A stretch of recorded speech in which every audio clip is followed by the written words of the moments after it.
Fala galera, sejam bem-vindos a mais uma exposição bíblica trazida a você pelo Seminário Bíblico Palavra da Vida. E sem mais delongas, vamos para a exposição. E Deus o queria como seu servo ainda nessa situação. Fico pensando se Elias cantaria: incomparáveis são tuas promessas para mim, no meio dessa situação inteira. Essa era a situação que a gente estava enfrentando, eu estava vendo semana passada. Eu deixei uma verdade para vocês lembrarem. É na crise que verificamos o tamanho da nossa confiança em Deus e de nossa dependência dEle. Tenho certeza, se eu pegasse a turma do CLD e revisasse com eles essas 2 últimas semanas, momentos de crise certamente iriam aparecer. Estou certo ou estou certo? Crises relacionais, crises de falta daquilo que a gente considera essencial, crise de incertezas com respeito ao futuro. Será que é isso que Deus quer para mim? Será que é esse tipo de investimento que a minha vida vai ser no reino de Deus? São crises. Assim como o retiro vocacional que vem por aí vai trazer na vida de alguns desses jovens, 120, tomara que seja mais, que vão estar com a gente aqui. Essas crises, esses momentos que combinam perigo e oportunidade, como desafios de Deus a que confiemos nele, que dependamos dele.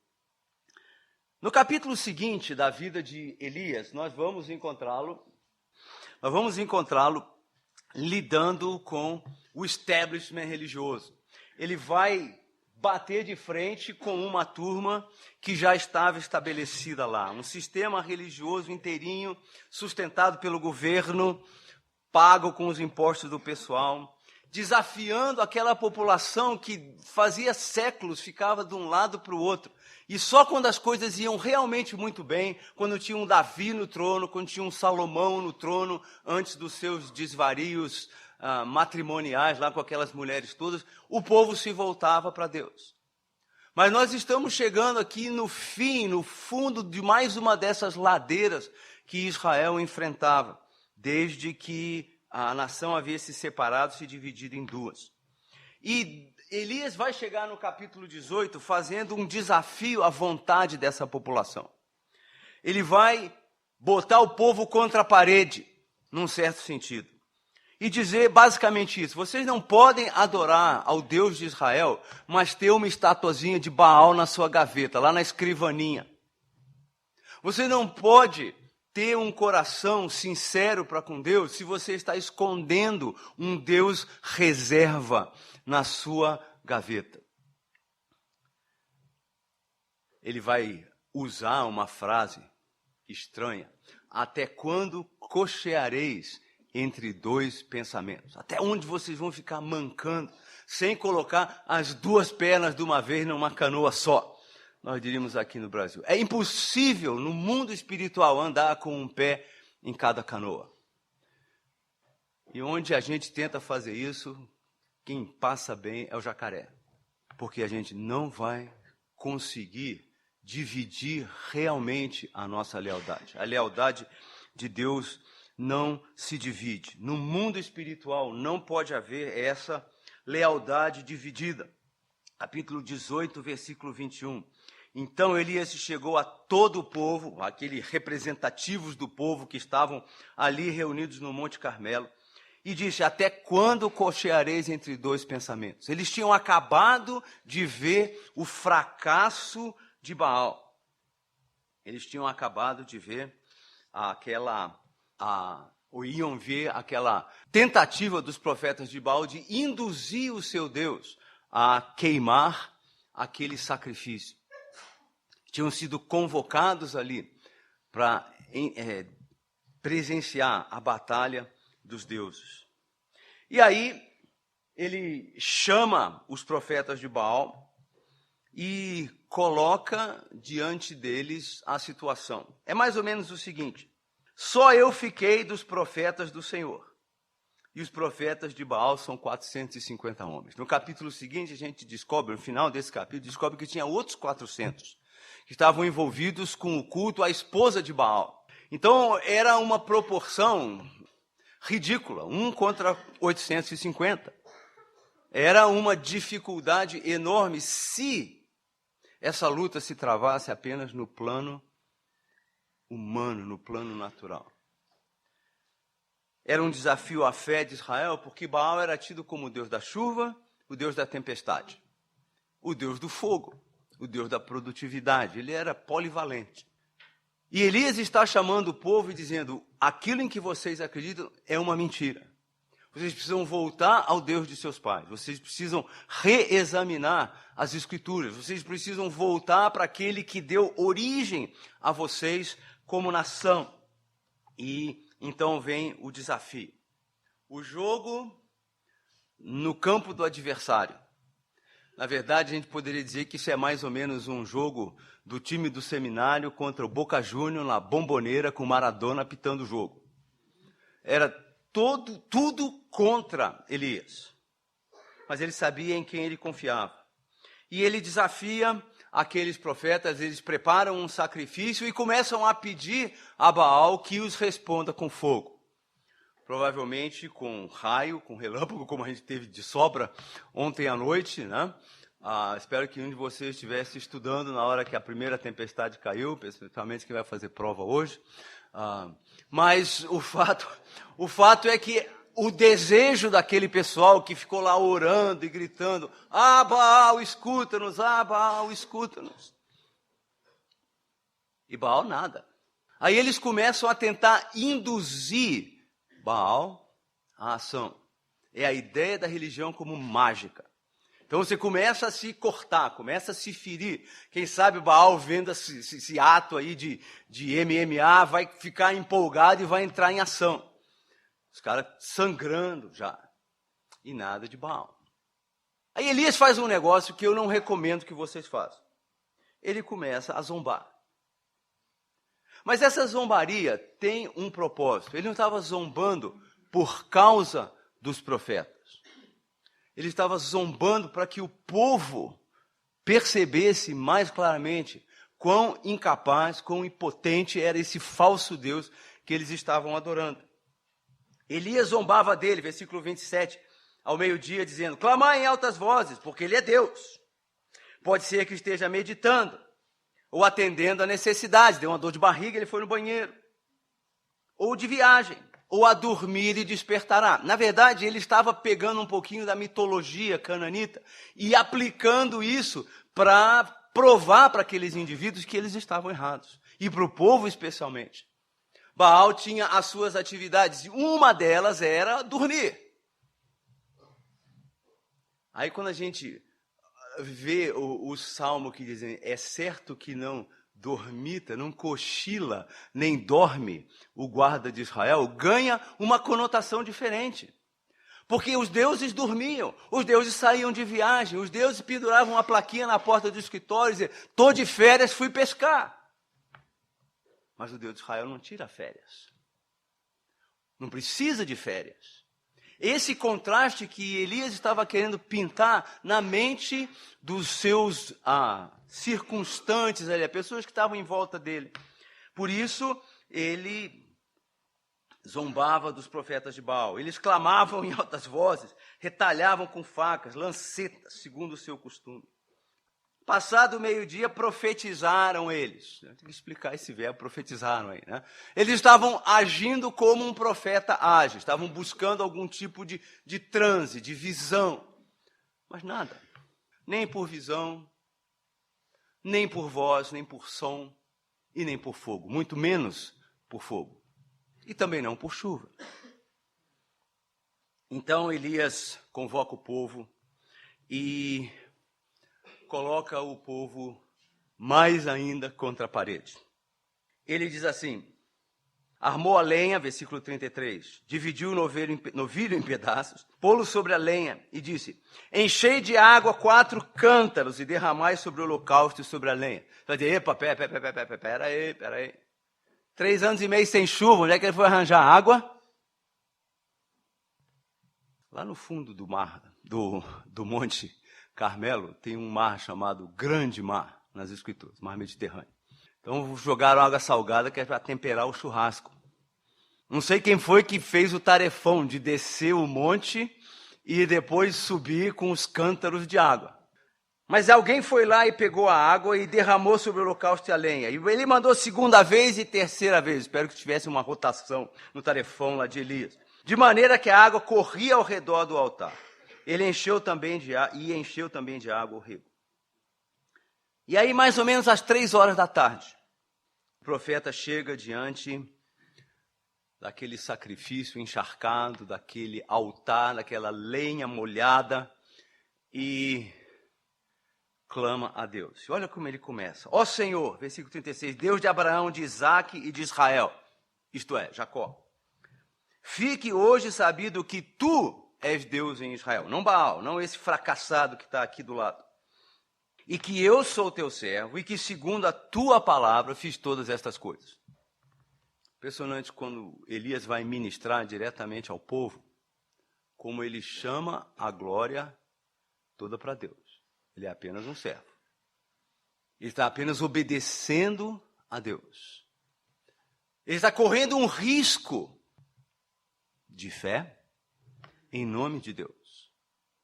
Então o povo sabia que não era Elias, era Javé que ia fazer aquilo que iria acontecer. Responde-me, Senhor, responde-me para que este povo saiba que tu, Senhor, és Deus e que a ti fizeste retroceder o coração deste povo. Está dizendo, o que acontecer de arrependimento, de transformação, Deus, tu és o Deus que vai fazer isso.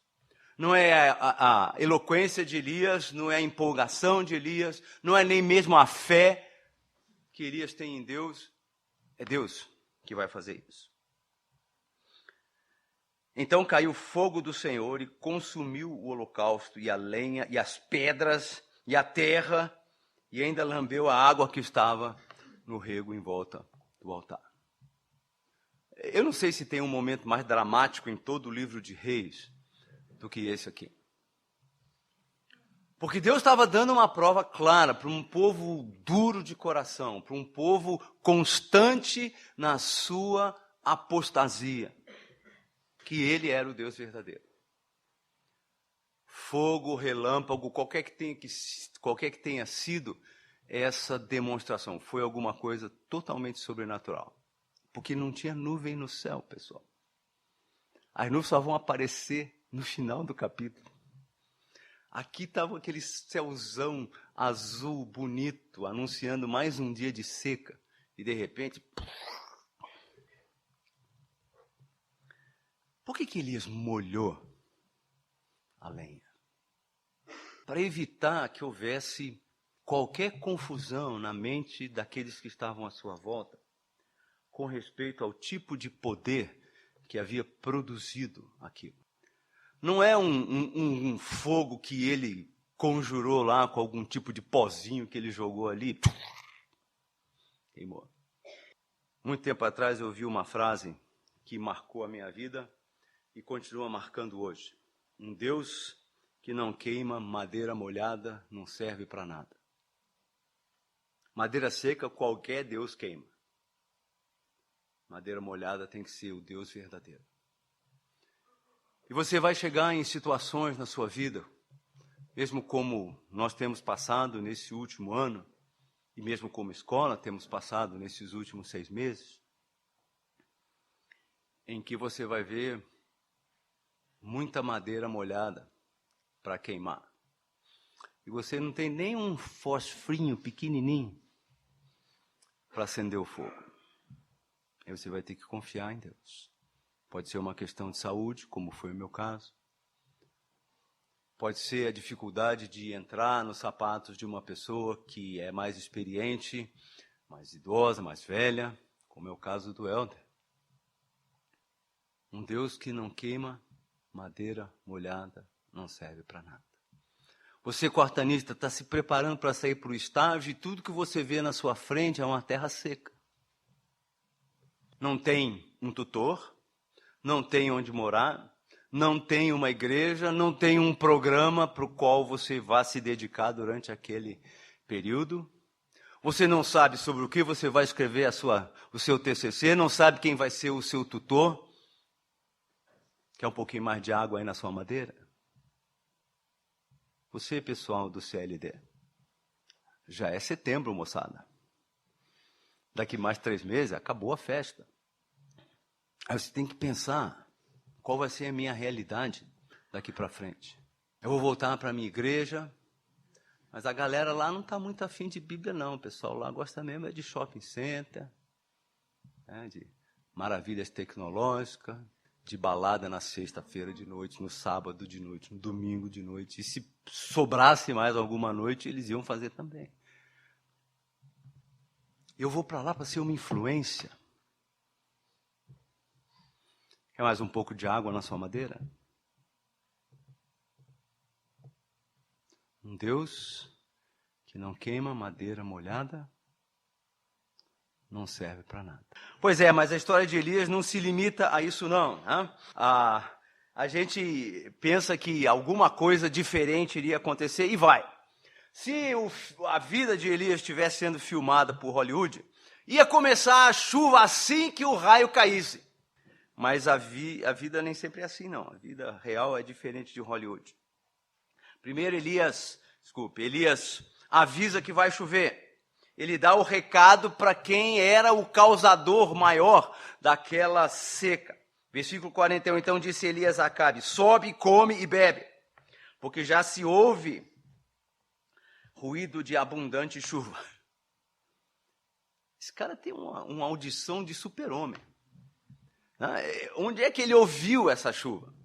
Os últimos dias a gente vai deitar, Artemis e eu, a gente fica falando assim, puxa, como seria gostoso dormir com um barulhinho de chuva no telhado. É sempre um risco, porque a nossa casa tem forro de madeira e se o telhado vazar, pinga em cima da cama. Né?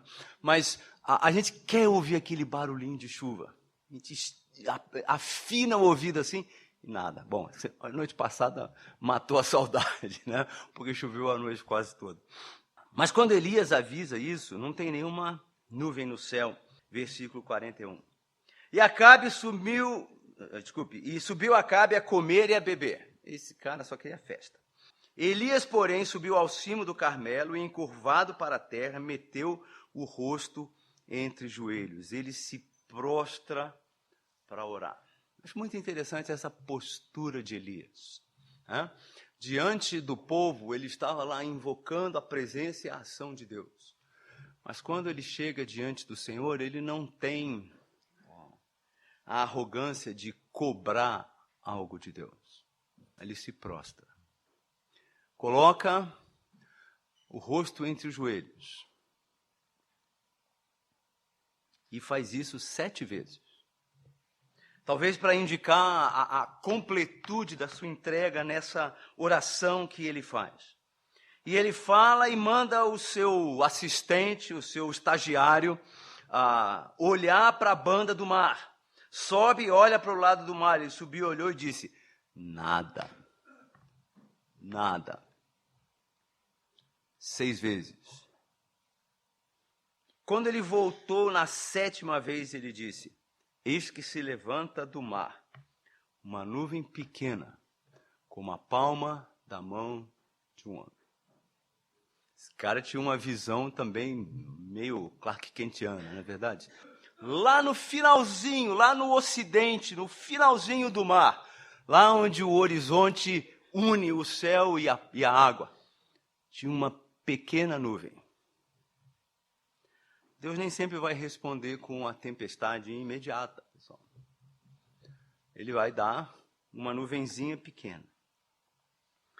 Agora, quando Elias fez essa oração, ele estava agindo em cima das promessas específicas de Deus.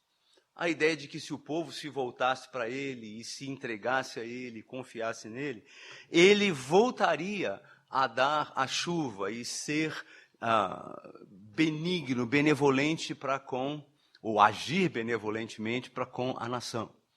O Pentateuco fala isso, os profetas falam isso, falam da chuva temporã, novembro, falam da chuva serôdia, fevereiro, aquelas chuvas que caem regularmente na Palestina. Essa daqui não era nenhuma das duas, era uma chuva diferente, é uma chuva motivada por oração e motivada por arrependimento. Deus deu promessas específicas para que Elias abençoasse aquele povo. Dentro em pouco, os céus se enegreceram com nuvens e vento, como aconteceu ontem. Eu estava chegando em casa de uma reunião na igreja e, de repente, cadê aquela lua que estava ameaçando ficar cheia? Todo mundo gosta de uma noite de lua cheia aqui, principalmente os românticos que nem eu. Mas não tinha lua. Eu falei, é hoje. Mal tinha chegado em casa, arrumado umas coisas lá e começou. De repente, Deus trouxe aquilo que Elias havia pedido para abençoar o povo e para demonstrar que ele não é Deus simplesmente no espetacular. Ele é Deus também no cotidiano, naquilo que sustenta a vida, no seu trabalho de cada dia, na sua tarefinha no quarto, no seu trabalho para o Helder, ou para o Roberto, ou para o Carlos Oswaldo. A mão do Senhor veio sobre Elias, o qual cingiu os seus lombos e correu adiante de Acabe até a entrada de Jezreel. Meia maratona e mais um pouquinho, na frente da carruagem. Depois de ter dito, vai logo, porque senão a sua carruagem vai atolar, ele corre e chega na frente do rei. Isso nos deixa com o capítulo 19 para a próxima vez que a gente conversar. Porque no capítulo 19 vem o auge da crise na vida de Elias, em que ele duvida que o Deus que fez tudo isso realmente se importe com ele. Pessoal, esses 3 capítulos são um microcosmo da nossa vida. Uma pessoa simples, que é capaz de fazer grandes coisas porque Deus está com ele, porque ele está agindo em cima da palavra de Deus e das promessas de Deus, e Deus realiza grandes coisas por intermédio dele. Você provavelmente não vai chamar fogo do céu no sentido literal, mas talvez você acenda um fogo divino na vida de 1, 2, 3 pessoas lá nessa igreja para a qual você vai voltar. Deus vai dar para você 3 ou 4 rapazes, 3 ou 4 moças em cuja vida você vai investir e vai ver o Espírito Santo de Deus produzindo coisas maravilhosas. Mudança de comportamento, mudança de relacionamento com pais, mudança de atitude em relação à igreja. Isso pode acontecer se você estiver disposto a confiar como Elias confiou. Mas olha que de repente alguma coisa pode acontecer na sua vida que vai fazer você duvidar se Deus ainda está interessado em você. E você vai descobrir, como Elias, que há um atributo de Deus que eles não ensinam para a gente na aula de teologia sistemática. Quem estiver vivo na próxima capela que eu tiver aqui, verá. E essa foi mais uma exposição bíblica. Obrigado por ter ouvido. Para saber mais, nos siga no Facebook e no Instagram. SBPV Brasil. Palavra da Vida. Teologia para vida e ministério.